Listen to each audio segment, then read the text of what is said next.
So should we jump straight into it then, eh? Yeah, let's do Talk it. to us. Yeah. Okay, cool. Match week 9.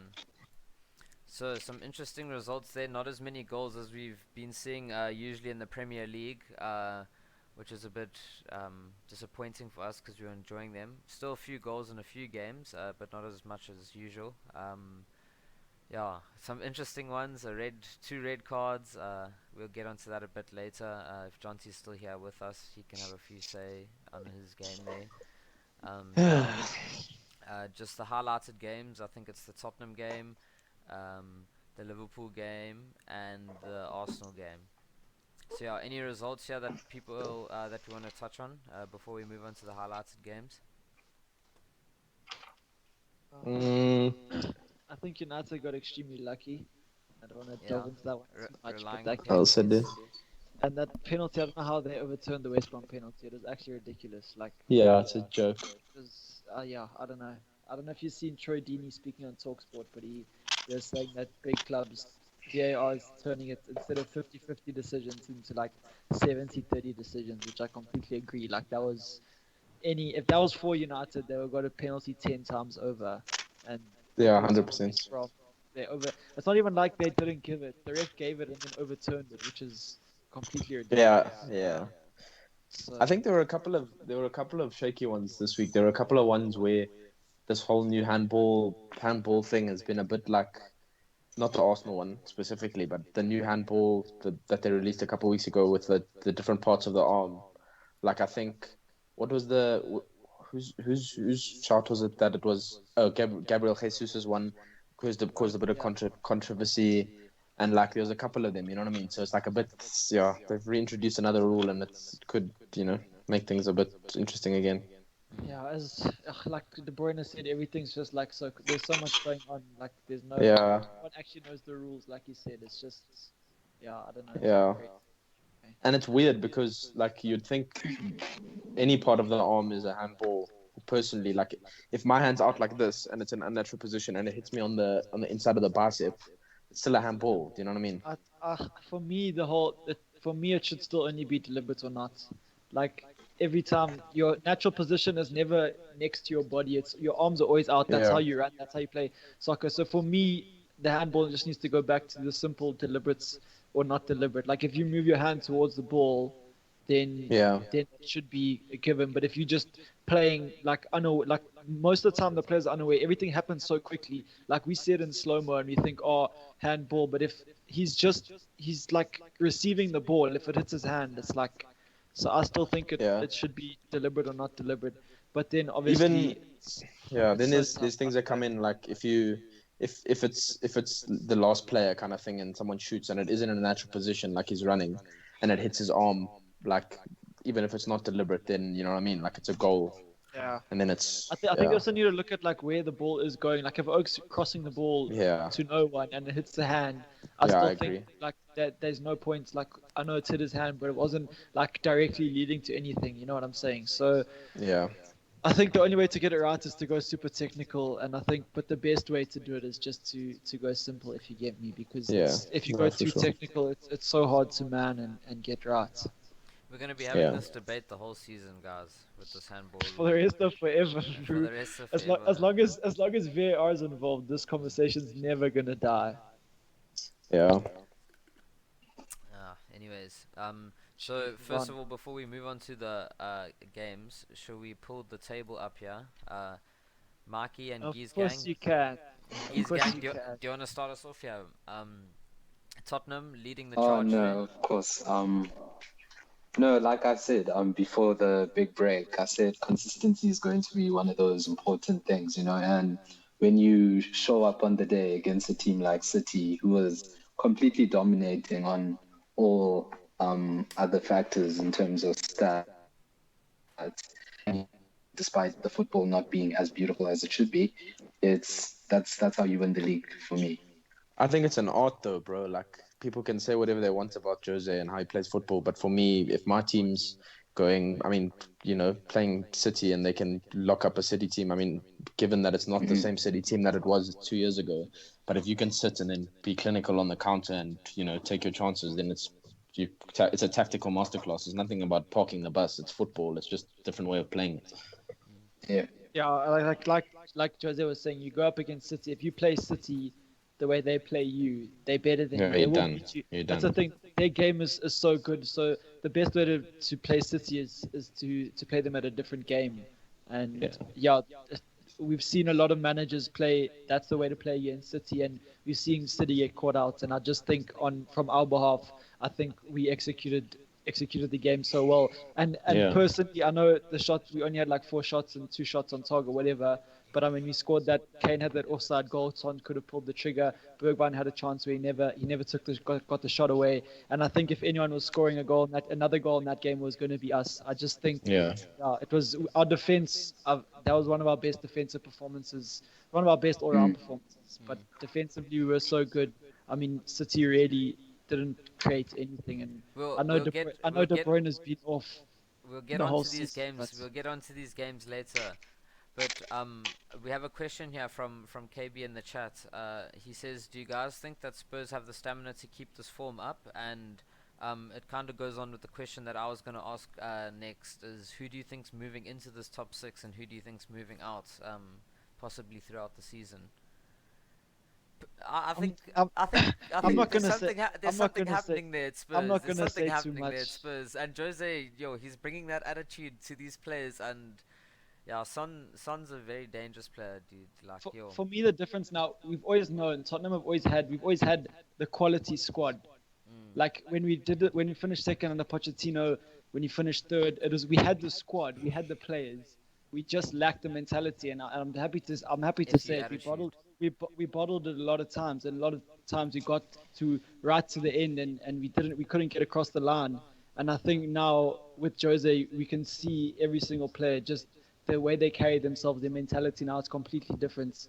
And yeah, I'm not going to say too much, but I think that the difference now from what previous Tottenham teams you've seen is the mentality, and we all knew that was going to come with Jose. So Yeah, yeah, I think it's, as an Arsenal fan, it's a scary prospect. Like they don't look the same Tottenham. That's you're kind of always hoping that you're gonna see a Tottenham, and I still hoping the same thing. You kind of hope that you're gonna see that Tottenham that we've come to know, that like they'll go on runs of form like this where they beat City and they go on long runs like this, but then they do bottle games and they do lose games and they do have scrappy draws and stuff. So you're kind of hoping that that's the case, but it's just not happening at the moment. So it is a bit frightening.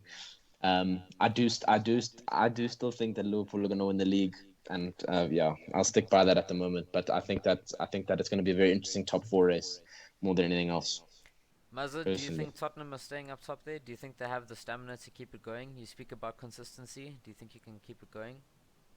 For me, it boils down to attitude. Because I think what Jose brought to the squad, despite all of the tactical stuff, is just the simple fact that you don't perform despite who you are, you will get dropped. We Mm. haven't seen Dele Alli being put on the bench or playing in the starting lineup for a few games now, which is really sad when you look at it for like Tottenham boys, because that was the golden boy. That was, the baby. That's the person that like was very well looked after, you could say. And now he's completely sacked him. And like that just shows everyone else. It shows even the bigger players like Kane and Son. It just shows if you don't perform, we'll put people who want to perform, because there are people who can perform. So Yeah, So KB says that he definitely thinks that something's brewing at Tottenham. He trusts Mourinho to keep the same energy through the season, but he says that he doesn't trust Spurs. I don't know.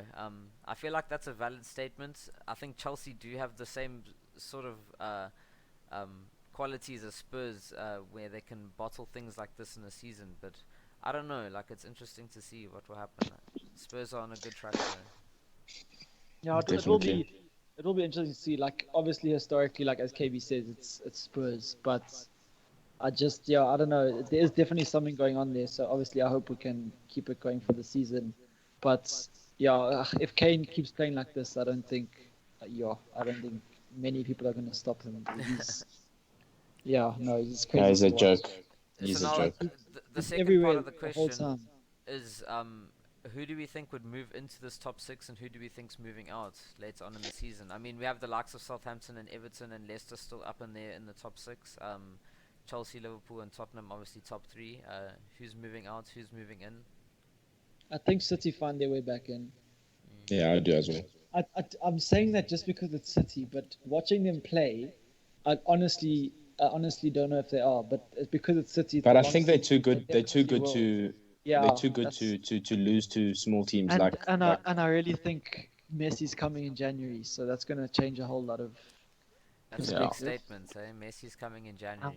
I don't think Guardiola would have That signed. is a big. I don't think they would have signed Guardiola to a new contract if that wasn't one of his criteria. Because I mean, on recent performance, everyone's speaking about is Guardiola getting the sack, and then a week later, he's signed a new contract. So Yeah. I really think that they're signing Messi in January. Yeah. But so that's sort of span in the works. But I think City will find their way back. I think Everton will stay, and then I think obviously Arsenal Leicester will United. stay. I think Arsenal United fight out for the last spot in the top six. I think. I think it'll be the traditional top six minus United with Leicester inside. I don't think Everton Yeah, the squad so depth yeah, that's to the keep it biggest up problem for now. them. Now we'll see. But if by February they're still hanging around there, I think they'll be fine because they don't have But any we midweek saw football. though I think we when, can say when that we we've had already seen that though, because there was as a soon as they game where lost three players. Where Rodriguez was injured or he had the virus or something like that, and I mean there wasn't anything too spectacular that happened Yeah, from yeah, Everton that that's weekend. one. So And Digne, They lost 3 games in a row, didn't they? As soon as they got like two yeah, injuries. yeah, yeah. well, So yeah, yeah, against Southampton, I think they'll Newcastle, drop out. and Man Yeah. U, yeah. They don't have enough squad depth yet. I think they've got a very strong starting squad, and yeah. I think that's what we saw at the beginning of the season. But I think now in these festive months where they're playing 2-3 games a week, and then say you swap out Allen and say James for Iwobi and Sigurdsson, it becomes a completely different ball game. You know what I mean? Yeah, So I agree. I think the bigger sides will. I think I'd like to say that I think that Arsenal, if we can sort our creativity out, I think we'll be fine because I think we've got. Yeah, I think defensively we look okay, like we look decent, and we've got the right makings to get back up there. I don't think we'll finish top four anymore. We'll see how we go in the next couple of months, but I do think that will climb back So, up there. so speaking of Yeah. sackings, we have a directed question here in the chat. It says, "Does Joshua Malan's team sack Ole before the end of December?" Um, I presume that means as Man United was Ole getting the sack before December. I I don't know. think they'll I stick with. I think they'll stick with him. Ole is very comfortable at Man United. I think for some reason He saves they himself at the right time as well. Though. yeah That's because I don't see them sacking him. Yeah. I mean, every time it's like he's got one more game, he pulls the results out the bag, and I don't know. I think there's a lot of hope at United that he will, like as with Arteta at Arsenal, that he's going to be, and Lampard at Chelsea. I think with all these younger managers, I think there's a lot of hope for all of them to do what a Sir Alex did and stick around and eventually, bring in league after league title after league title. So I don't see him going anywhere, to be fair, but you never know. yeah Okay, possible. lads, let's hop on to the highlighted games of the week. The first one starting off here is a very, very nice game. Mikey Boy and Gee's gang. It's the 2-0 win to Tottenham Hotspur. Tottenham Hotspur. Hot, To hot, hot, Tottenham hot, hot. Hotspur over Man City. Man City dominating the stats, but Tottenham doing their things where they're being consistent, putting the shots away that they need to, and securing the dub. Geese Gang, how did you feel about this one, hey? I saw you putting a few things on your story. Yeah, no, it was a very frustrating game, just the first few minutes, especially after scoring. City came back very hot. But that's just how City are. That's how City play. They dominate the game.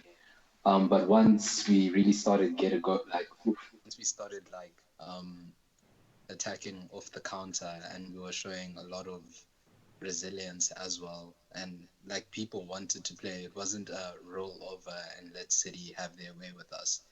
It was a let's play and see who comes out on top. Yeah.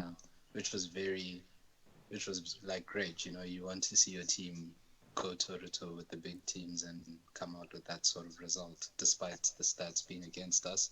the 3 points left with us at the end of the day. And I the just want to goals. say that yeah. How did you Sorry. enjoy the goals?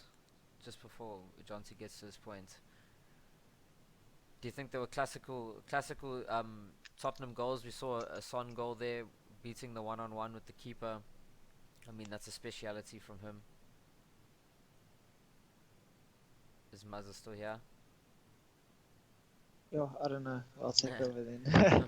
Mark, take us away. Yeah, I think that Son goal, like that was just for Son at the moment. That was just classic Son. Like as soon as he was through, I think the ball from it was sloppy from City, but I think the turn from Ndombele in midfield was class again, and then the movements straight off the training ground. So Yeah. Kane dropped deep, Son going behind, and was played I think through. you see that I think so Edison's often. positioning. I think Edison's positioning was terrible. Like they kept saying it at halftime and after the game. There's no need for him to come out that far. If he stays on his line, it forces Son to either beat the defender and then have a shot, or he'll just drive him wide kind I of just thing. think they don't know how to stop Son in the one-on-one anymore. He's Yeah, so good he's at the got the one-on-one. thing is he's got so many different options he can do, and he's so good at all of them. Yeah. I think one-on-one They he's up think there they with. think they'll shut him off. Yeah, for sure. I think like you think you can shut him off this way, and then he goes the other way, and instead of think he's gonna go in far post, and he drags it near post, left foot, right foot. I mean, he's so clinical one-on-one. I think yeah, he's Bro, and physically it's unbelievable. the thing is, for me, you saw that movement a lot when Kane would drop off and the both centre backs would like pull him in, and then Son would get in between the two of them. You guys do that so often, and it's like, I mean, not necessarily the exact same move, but that same similar kind of thing where Kane drags players out, and I think we honestly might see Son, if it carries on like this, we might see Son score more goals than Kane, because I think Kane's become more of a creative player. I think you see him, he's literally a 10. He'll still bag 20 plus, but Yeah, easy. Yeah. he'll I don't know. He's Yeah, just I at the think, moment. he's crazy to watch, bro, because he's not just playing as a number nine who scores goals and finishes. Like his movement is crazy. He's literally playing as a number 10. He's playing as Kane and Eriksen 2 seasons ago. Do you know what I mean? The same thing. Yeah. We just have a question saying thoughts on the Leeds handball on Sunday wasn't even spoken about. We'll get to the Arsenal game a bit later. It's one of the highlighted games. Just so we deal with that, so they don't think we're ignoring it. But yeah, is there anything further to say on this Tottenham game? I don't know. I just thought, yeah, as KB is also saying here, it's the stats are typical of Mourinho ball. It's a 2-0 win with 33% possession. He just did what he had to do with what he got, and secured the 3 points. Yeah, one thing I want to ask though, then we'll quickly move on, is the sub by Mourinho to put in Lo Celso. Was that pure coincidence, or do you think that's something that was thought through for him to score as he comes on? I know a lot of people looked at Mourinho and were like, yeah. Dude, I That's think the just Salsa is a kind very of just good luck. player. Yeah, I I know He's just a he is. flippant baller, bro. We're waiting. Yeah, We're yeah. waiting for them both to be match fits, 100% Yeah. match fits.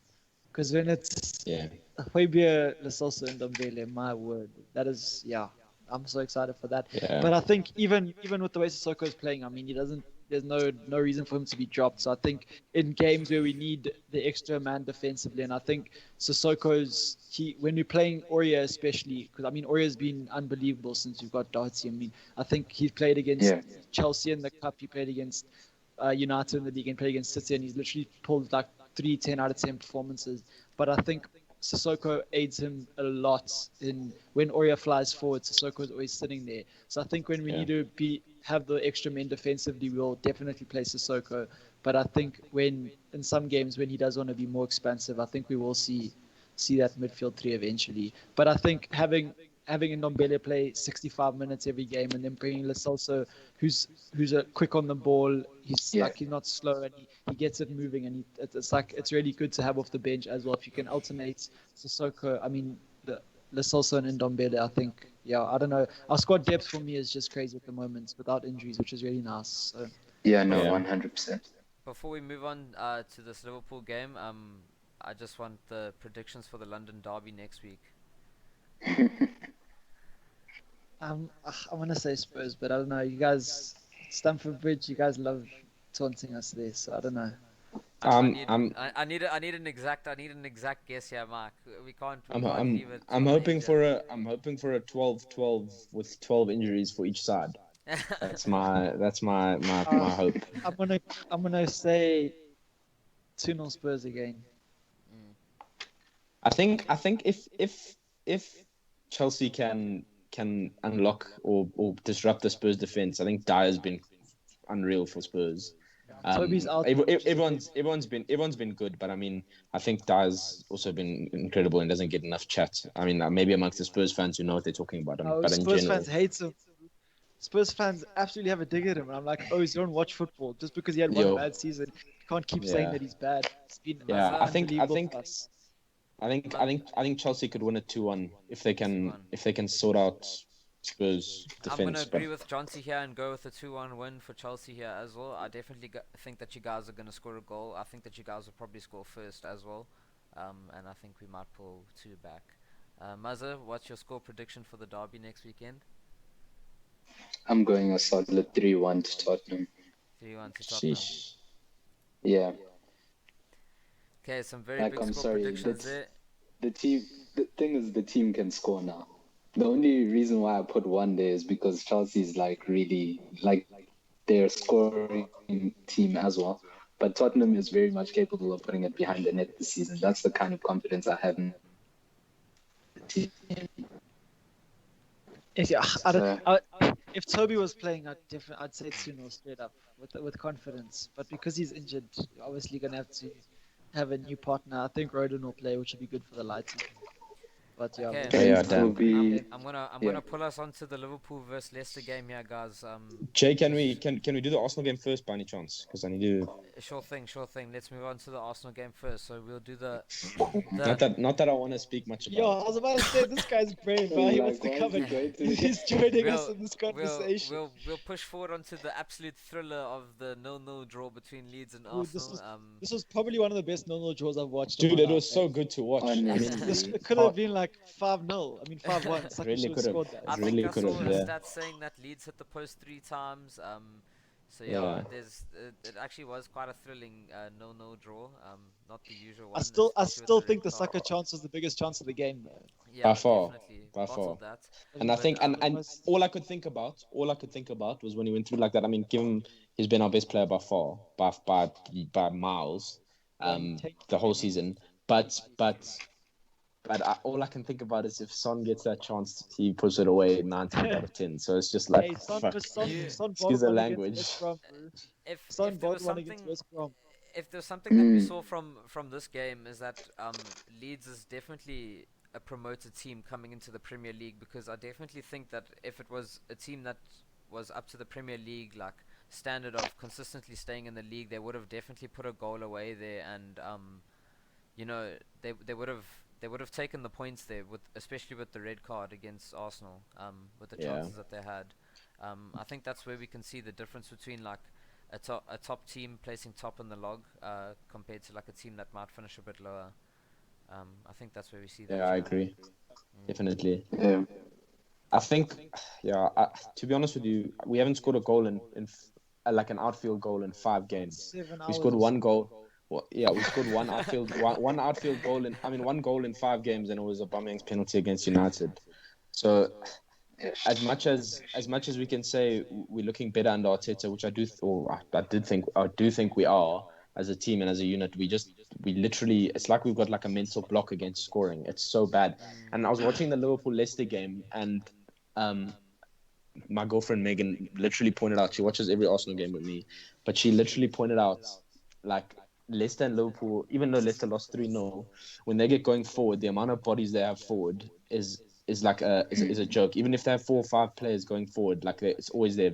Villa did the same thing against us. Spurs do the same thing. There's always bodies forward. For us, it's as if we sit with 8 or 9 behind the ball all the time.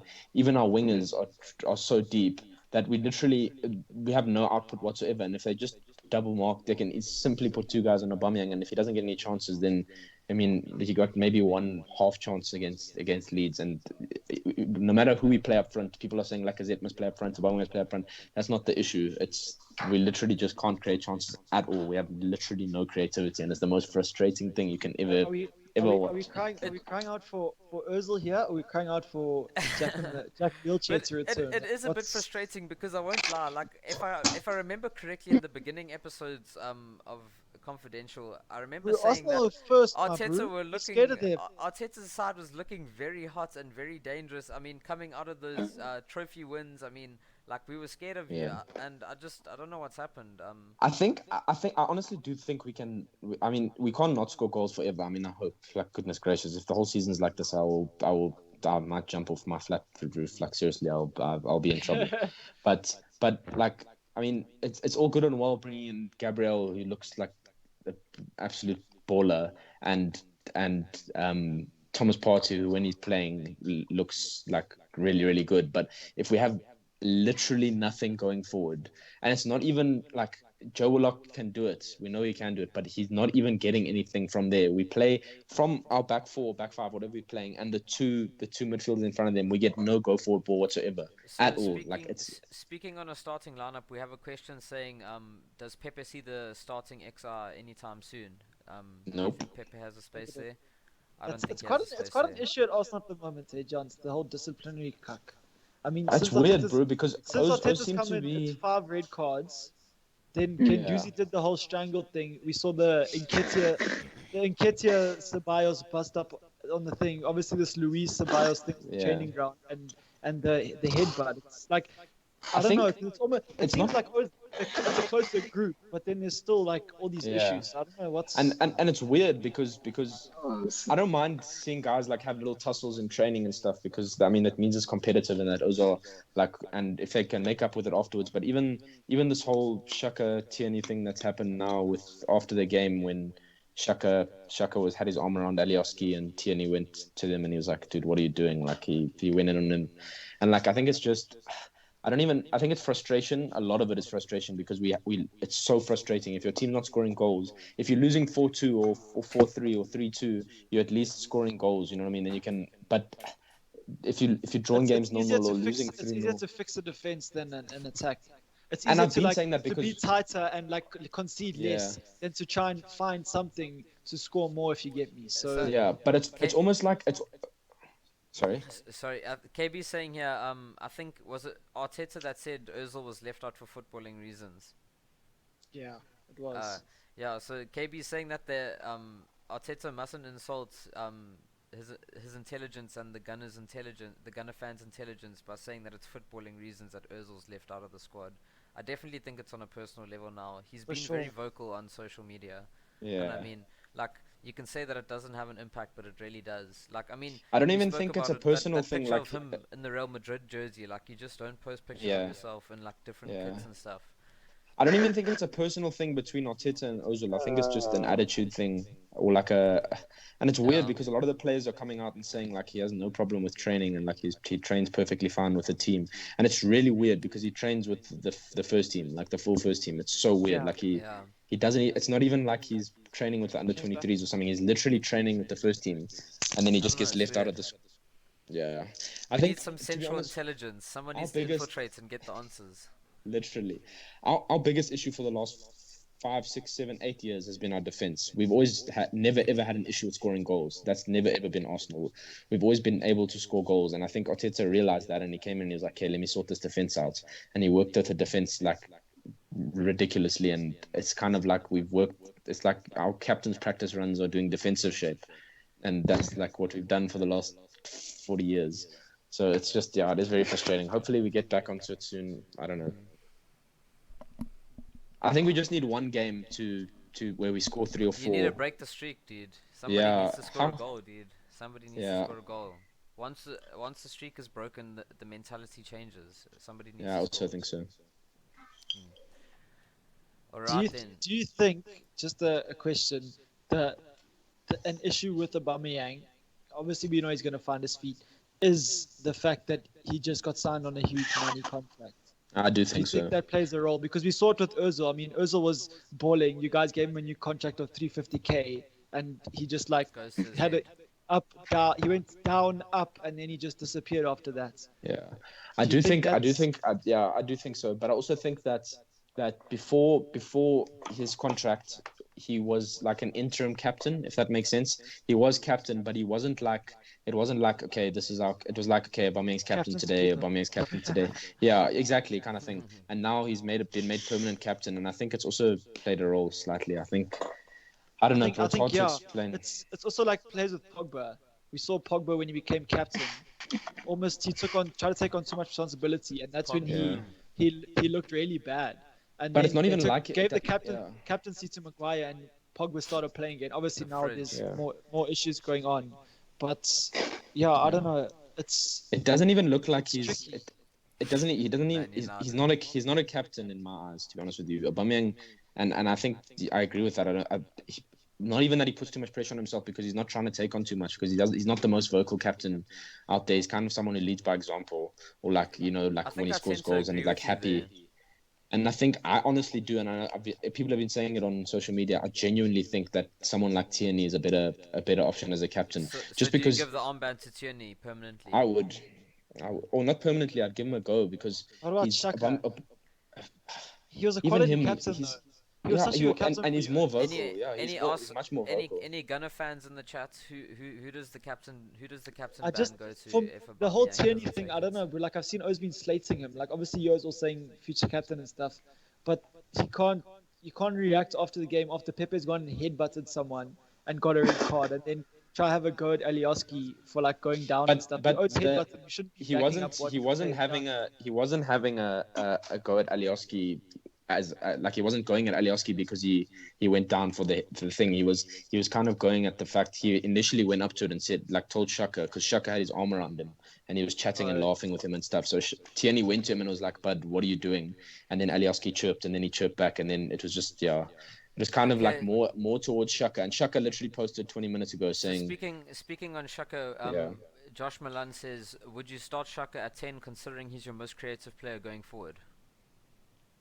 um, I'd keep starting Willock personally. I think, yeah, or even Saka at 10. To be honest with you, like, yeah, I don't know. I think I Saka wouldn't has, start. but Saka, Saka how at long is 10. what's his injury like? I don't know. I haven't I don't seen. know. It looked like it was just a knock, but yeah, he looked like he was quite sore.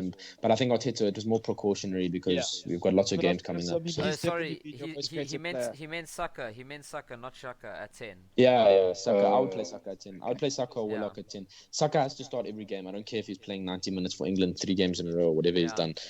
He's by far our best player. I So if agree you with want to you have there. that Saka at conversation, 10 is actually also a very good conversation to be had at yeah. Arsenal. I think if you're gonna have the conversation about best young players in the Premier League, he has to be up there without any doubt in my mind. We'll get there soon. Yeah, no, I'm just chucking it in there so because I have to run. Okay. All right, lads. Okay, I'll cheers, check you Jones. guys. Thanks for Cheers, joining boys. us. Enjoy. Cheers, man. Okay.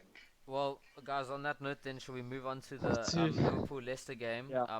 Then we can I think continue on there's- to Liverpool's injuries through there's that whole game, if you get me. there's quite a bit to be spoken about here, I think, because we actually made the thumbnail for this episode before this game, and I think it's quite funny because it says crisis at Anfield, but I mean, is this really a crisis that's happening? And the win against 60, Leicester. 64 games unbeaten.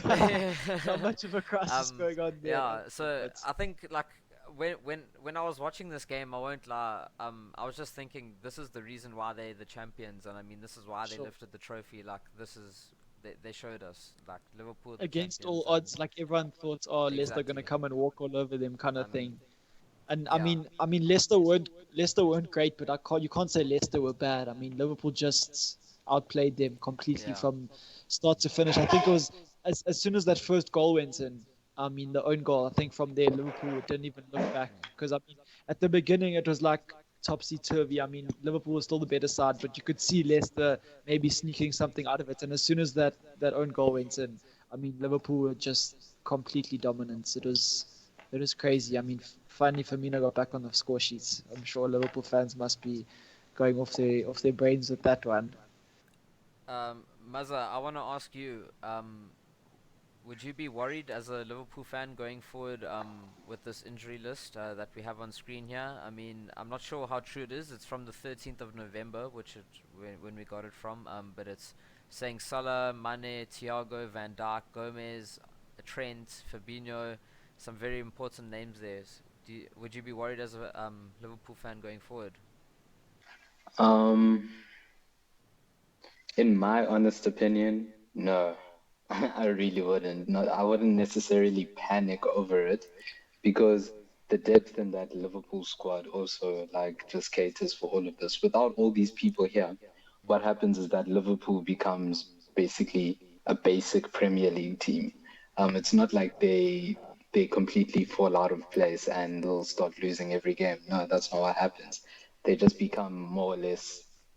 I don't I don't even want to say average because that's not true. As you can see, they're still second on the log. They're still a competitive team despite all these injuries. I think we're losing That's out Loza my there. question. Uh, can you hear me? Yeah, seems a bit better. Mm. Okay, Um, yeah. So like I was saying, it brings about the question of how much do they need Virgil van Dijk? I mean, yes, they've conceded the But most he was still goals playing when in they the top conceded six, more or those. less. Yeah, He was still that's the playing when thing. they So conceded like, those. so like, I'm just trying to figure out like for me personally, I've never seen him as a game-changing player. I think he just like was in the right place at the right time, did the right stuff at the right time as well. But I've never seen him as that player for Liverpool, you know. mm, So I don't know, like, do they really need Virgil van Dijk? mm. I think for them as well, their fixtures they don't really have, from what I've seen. I haven't looked too far into it, but they don't have like this hectic run of fixtures. Like their games are almost spaced, like their games against tough sides. Like I know Spurs at the moment, we Yeah, played City, Chelsea, then we play Arsenal, then we play Palace, Liverpool, Leicester, Wolves, or something like that. So we've got like all these games in a row. I think Chelsea play now, they play Spurs, and they got an easy game. Then they got like We've Everton, had Wolves, quite a bit of something. an easy run in the beginning as well, if I'm So not so you mistaken. yeah, so you like, but you also have a run of like 4 or 5 games where you Mm, play quite a few of the big teams. mm, Whereas from what I've seen from Liverpool, like they've also already played. I think they've played Chelsea, Arsenal, and City. Like, but they've been like spaced like every second week. So I Yeah, so I get I what you're don't saying. Yeah, so think like it I goes don't think Brighton, Wolves, Fulham, then Spurs, then yeah, Palace, West Brom, West Brom, exactly, Newcastle, Newcastle, Southampton, Southampton, Burnley, Man Burnley, United. and then Yeah. yeah, United, exactly, Spurs in a yeah. row. But for the most part, so I don't think and obviously now their next run of fixtures are easy, so they're hopefully gonna start getting guys back. I don't know. Van Dijk looked So serious. I don't know how long with he'll be out for. Gomez looked bad, but I think for the thing is also with them now signing Jota, or I don't know Jota, however you say it. For me, that signing has completely changed everything mm, because so as I think this speaking on weekend. that, somebody asked, considering how we haven't played as well with Firmino at 10, Jota, Salah, Mane, what formation does Klopp look at in the future? Because I know you're speaking on Jota and his impact that he's made. Yeah, I think Jota in the centre is definitely where he's most valuable. yeah, He needs he's to be quality playing Yeah, in there. that centre definitely. role at 10. I do think he's going to continue playing the front three. Yeah, Um, Yota, Salah, Mane, Firmino behind him. I yeah, think you definitely drop when Firmino he's got behind. the front four, I don't the way he speaks and praises Firmino, I don't see him. He's obviously not going to Mm, get dropped to the bench. And no. the way the other guys are playing, I think also the whole Yota signing for me. I mean, this game now when they had Salah out, obviously, I think it becomes that much harder if they don't have Yota. Mm. And I I think think if you and I put think in the game when they had Mane out earlier in the season when he had COVID, if they didn't have Yota and Mane wasn't playing and they just had Salah, Firmino, and then like I don't know who he would have played, Origi or Shaqiri, I think it changes a lot. But obviously they do have good depth, and I really thought they were going to struggle against Leicester, but they came out and proved why they're champions. But yeah, it's going to be interesting. It's going to be a long season, I think. It's yeah, lots of players are going to get injured. It's going to be about which teams can adapt the best with the injuries they have, and I think Liverpool have done that really well. So mm, obviously they do still have a few guys out for a long time, so it'll be interesting to see. I think if you going forward, if you had to put Firmino on the bench, it would just tarnish his form. I think if you end up putting Firmino on the bench, it just changes his attitude and approach towards the game, and I don't think it would have a good effect on his like mentality. You know, like just him being Bobby Yeah. Firmino and him being on the bench is just not a good approach forward for them. So I definitely think putting him behind as well also isn't a bad option. Like it's not like he has to play. I mean, and it's not like it's a bad option. It's definitely a good option for them, I would say. Yeah, and he even spoke about how he plays like in the midfield for Brazil and stuff. So I do think like he obviously knows he can play in midfield. So I do think dropping him would, as you said, it would have quite a negative like impact and effect on everything. Yeah. But it's interesting to see now. Like I was speaking to one of my mates, a City fan. He was saying, like obviously Liverpool are the worst hit with injuries at the moment, and obviously we've seen Klopp complaining and stuff. But Liverpool literally went 2 seasons without like any big injuries. Mm. Literally 2 full seasons, and how long can these players' muscles and everything go without like they obviously didn't have a break now as well, but they literally didn't have a single injury. Like obviously Ox was he had a big injury twice, like he just came back and had another big injury and stuff. But other than that, like they literally Allison was out, and obviously when Adrian came in, they looked shaky. But outfield players, I don't even know if anyone got injured. Those have literally played consistent games for the longest time. So he was like saying it was bound to catch up with him. And I think so many teams have been going through an injury crisis, and now all of a sudden Liverpool go through one, and the whole world must stop for them. I just think Yeah. that's part of the game, and True. Well, Klopp speaking It's about very that, true. we have someone saying here that they said Milner looks like he played a better game than what we've seen from Trent in the past couple of games this season. I I don't know. think Do we agree with that? honestly, Milner for me is like one of the best professionals around. Because this guy's like Yeah. 50 years old, and Yeah. he comes in and whenever he plays, he can literally play and he plays left back, right back. Plays in midfield. He can probably play flipping center back. I don't know. He just I don't know. For me, he's a top professional, and I do think Yeah, man. Trent has been so out of it lately, and I think Milner was quality there. So. I do think Trent will never get dropped. So when he comes back, he goes straight back in. I think But KB's Milner, KB's hitting the nail on the head here, and I think Mazza said it as well, if I'm not mistaken. Saying that Liverpool are lucky to have versatile players. I don't think they'll be Yeah. hit too hard by this. And I agree with that as well. I mean, there's just so many players that can play in so many different positions, and literally, I mean, even when there weren't injuries, we saw Klopp trying out different formations with people out of position, and I mean, it worked. I mean, yeah, we Exactly. can see it So works. yeah, they're like Definitely literally like extremely Milner can play versatile. in. Milner can play anywhere. You got Yatu can play anywhere in the front three. I'm pretty sure Mane can play anywhere in the front three. Salah can play anywhere in the front three. Firmino can play up front. He can drop into the midfield. It's just like all these guys can literally and they do on the pitch as well. They roam so well. Mm. Like yeah, especially that front three, they like obviously they set up predominantly and they attack in one way, but they do drift around and stuff. So I think Klopp's got it very sorted out and very well worked out there. So I think they're always going to be in contention, but I'm still saying they're not going to win the league this season. I just I also think don't think I they're think gonna win. I think It's I just think also I think it'll just be. It's just not one Liverpool defeat to at do it twice in a row. You know, one like defeat at Anfield will kill them as well. I'm saying that, but they'll probably go lose one and then start winning a game. But I think Anfield for them now, they just walk in there and they know, okay, we're not going to lose. mm, Like mm, that's just how it is. So I think if I don't know who it's going to be, I don't know how it's going to happen because they look so comfortable there. But I think if someone can upset them at Anfield, I think that changes. Because I mean now they've 64 games unbeaten at Anfield, so every home game in the fixture list you can give them 3 points, maybe 3 points. Yeah, occasionally 1 point. Because I mean in the 64 games I think they've yeah, drawn 11. So maybe this season you can give them like 2 draws at home and the rest you're giving them 3 points. So I mean if they carry on like that, then it's like how do you see them not winning it kind of thing. But I think exactly. if someone can break the Anfield voodoo, then It will never be. We'll never call it the fortress ever. It will never be called the fortress ever. unless they Anfield will get never past be the nine. fortress. No, once they beat once they're number one on that unbeaten streak, it can be the fortress. Until then, I'm sticking with Stamford Bridge to be the fortress. It has to be. Surely that's I, how it I, works. I really don't see the it going that bridge. far. Yeah, I see I don't this see it season happening happening. either. Hey, but me, I'm also just a Liverpool head at the moment. So Okay, guys, should we slowly wrap it up there? Let's just Yeah. have another look at our fantasy again. Mark, I don't know, has Michelle told you where she's standing at the moment in the log? Overall in I South think Africa and stuff. I think she dropped down a bit, but I think she's still like Did she? top 20 or 30 or Yeah, something. I well, don't she's obviously still top of our league here. killing I'm us. not sure if Adam Eisenberg still has any contact. Does anyone know Adam Yeah, Eisenberg?